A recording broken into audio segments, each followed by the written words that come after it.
नमामीशमीशाननिर्वाणरूपम् विभुं व्यापकं ब्रह्मवेदस्वरूपम् निजं निर्गुणं निर्विकल्पं निरीहम् चिदाकाशमाकाशवासं भजेऽहम् निराकारमोङ्कारमूलं तुरीयम् गिराज्ञानगोतीतमीशं गिरीशम् करालं महाकालकालं कृपालुम् गुणागारसंसारपारं नतोऽहम्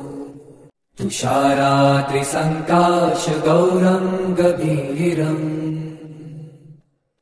मनोभूतकोटिप्रभाश्रीशरीरम् स्फुरन्मौलिकल्लोलिनी चारुगङ्गा लसद्भालबालेन्दुकण्ठे भुजङ्गा चलत्कुण्डलं भ्रूसुनेत्रं विशालम् प्रसन्नाननं नीलकण्ठं दयालम्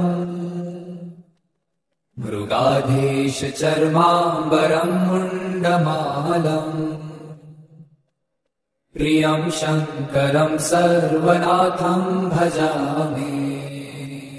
प्रचण्डं प्रकृष्टं प्रगल्भं परेशम् अखण्डम् अजं भानुकोटिप्रकाशम् त्रयशूलनिर्मूलनं शूलपाणिम्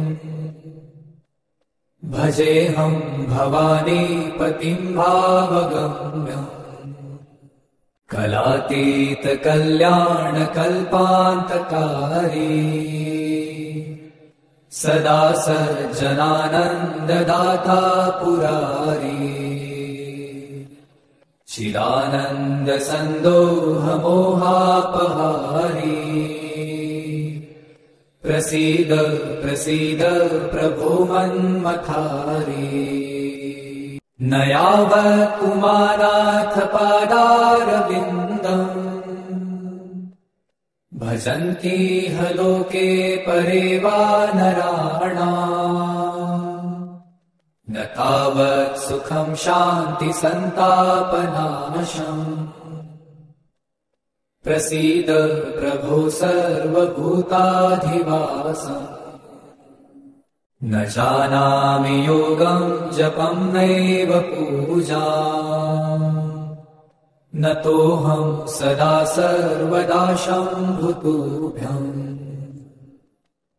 जराजन्मदुःखौघतातप्यमानम् प्रभो पाहि आपन्नमामीश शम्भो।